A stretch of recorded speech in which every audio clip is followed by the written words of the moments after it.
What's up, guys? Luke Callahan, the Disc Golf Kid here. I'm joined with Big Germ and Paul ULIBARRI, Big Barry commentary. We got an interview set up.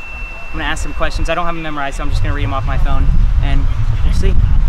First off is an easy one. What's your favorite comedian? Just a fun one. Oh, wow.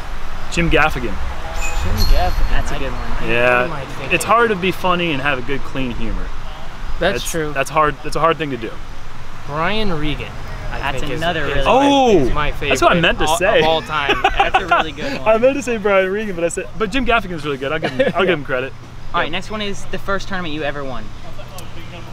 Oh. And give us details. Yadkinville, 2007, late 2007, played advanced, and I remember I shot a good round, and I was like competing for the open score, and Brian McCree was like, "Yeah, it's a good score for the young kid. Let's see if he can do it again." I shot one shot better the next round, so that was pretty cool. I remember that one. That was your first ever win. My first PDGA win. Okay. Yeah. My first ever win was in recreational, and I went to a playoff. I had 3 discs. The day of the tournament, my buddy's dad gave me a brand new, I think it was a champion. Oh, yes. Champion tie-dye beast. This is good. And I ended up going to a playoff, and at the time, it was with a professional woman. Her name was Sarah Lang.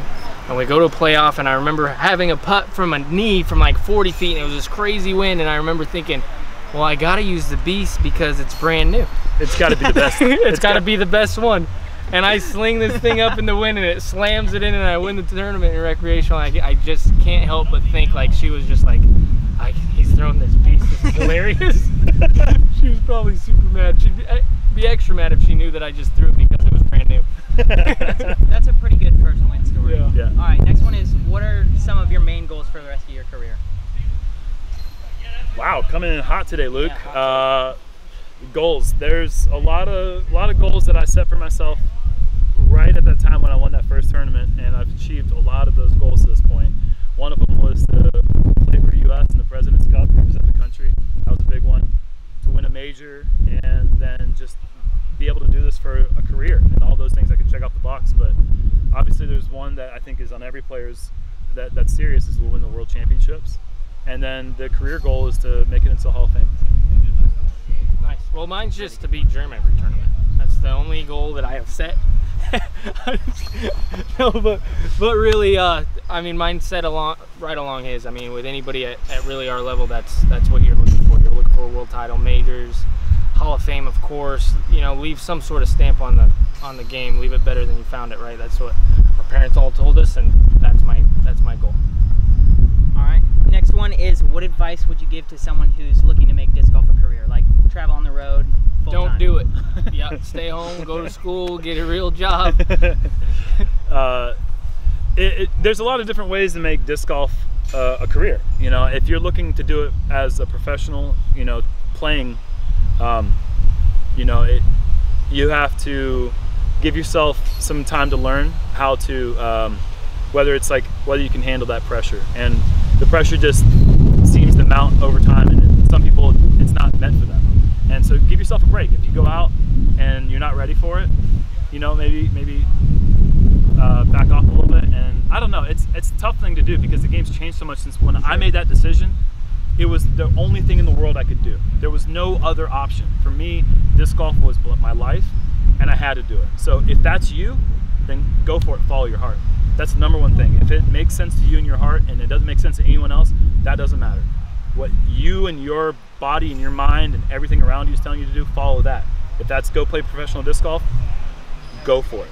But I don't think that's changed. I think that's the same thing for me as it is for the next generation. Yeah, I think one of the things, if I could give a little advice, would be very goal oriented.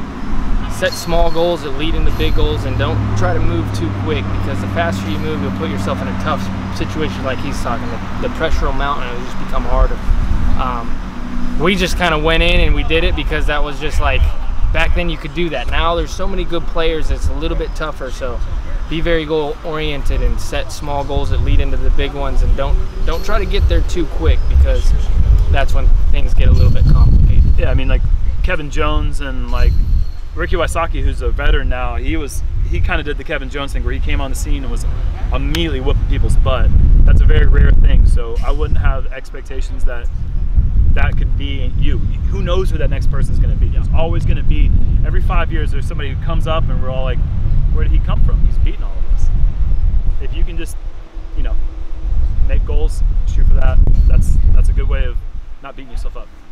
And then the last thing, one more, is the best outcome you're going to get is you're going to be like us. So remember that too. It's not a glamorous lifestyle. It really isn't. Paul Macbeth makes a lot of money and Ricky makes a lot of money, but we're not making millions of dollars. I still burp in front of my girlfriend. It's not, you know, I do it all the time. So it's not that glamorous. It's not very glamorous. I think I've already asked you this question actually when we played the round at Hornets Nest, but you can answer it again if you want. What would you tell your 13-year-old self if you could tell him one thing?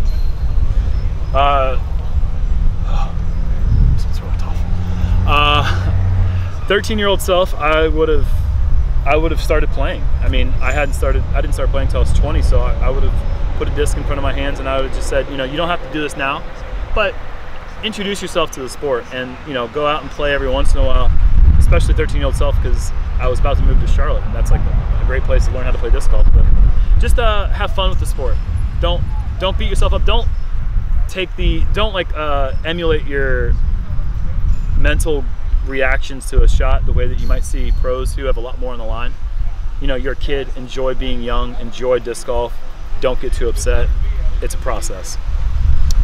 I would have told myself, as soon as that big guy walked up to you, turn around and just ignore him. Because Jerm ruined my life. No.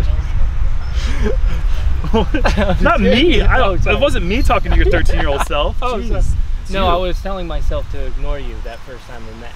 So, oh, yeah, you were like 13, weren't you? No, I would tell myself, God, that's a tough one. I don't know. I don't think I would really want to change much. I mean, the experiences you get, you just get, and then I'm here because of those things. So it'd be that's a tough one.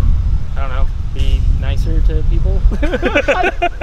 I'm not sure. That's a tough. Yeah, I'm happy with where I am right now. I'm really happy. Be less judgmental. You know, be kind to people. The best advice I would say would be nothing really regarding to disc golf. You know, just like be patient with people, be kind, and be empathetic, and those are the most important things. Sure. Last up, I got a bunch of juniors that watch my YouTube channel and beginners. That's kind of what it's based around. So if you could give one quick tip to a complete beginner, what would it be? One quick tip to a beginner.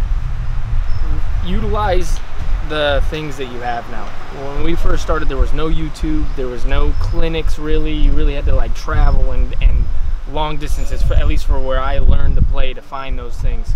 Listen to your local pros, but really utilize that. There's a lot of information you can take in from YouTube and things like that. And don't try to emulate those guys. Take what they have, the best players in the world, and then make it your own. But utilize the information out there.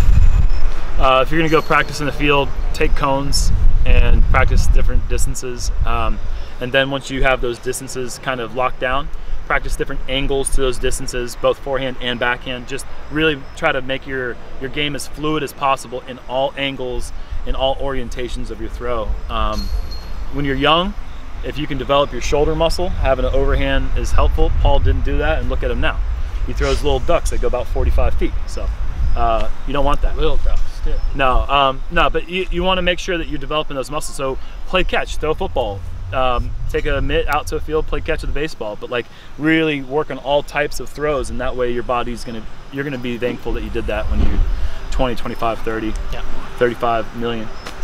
Paul. Awesome. Yeah, me. Do you guys have any discs you want to promote? Tour Series? Oh, absolutely. Tour Series Raptor for me just came out in 2020. That thing is staple in my bag, and money. Thank you very much. Yeah, you can go to discraft.com and just honestly, all the Tour Series for the whole league team is fantastic. So check those out. Obviously, the Innova Tour Series program is awesome for helping support any of the touring athletes on the star team and the champion teams, to support those. I know my Thunderbirds are going to be coming out soon, but when those Big Germ Conqueror stamps get restocked, please get those, because those really help me a lot, and it's a really cool message behind that. So check out that story if you don't know about what that disc means to me. It means a lot. So those are two things. Links will be in the description for both those. So thank you guys for Thanks, coming on Luke. the channel. You're not gonna add extra cred? Like your primary ace Oh. disc is the. I did get 3 aces in a row in 3 days with the 2019 Raptor. Let's go. It's See, that's actually what's my up. favorite disc in my bag. That's pretty good. That's what I'm talking It was my about. That's first free ever promotion, baby. Wow, turkey. My For your ever first turkey? That's gonna be your last turkey. That And doesn't it come was around all very with often. the Raptor. So tell everybody. I dude, mean, if that they is buy awesome. that, they're Yeah, gonna get 3 if you aces in a buy row. the 2019 Raptors, you're gonna get aces. I don't know about the 2020s, but My disc literally just put comes my with a first 2020 witness in my bag. program guarantee. Like you're gonna see other people get aces. So that's all I so got. maybe you should put both of them in your bag so you can see yourself get an ace.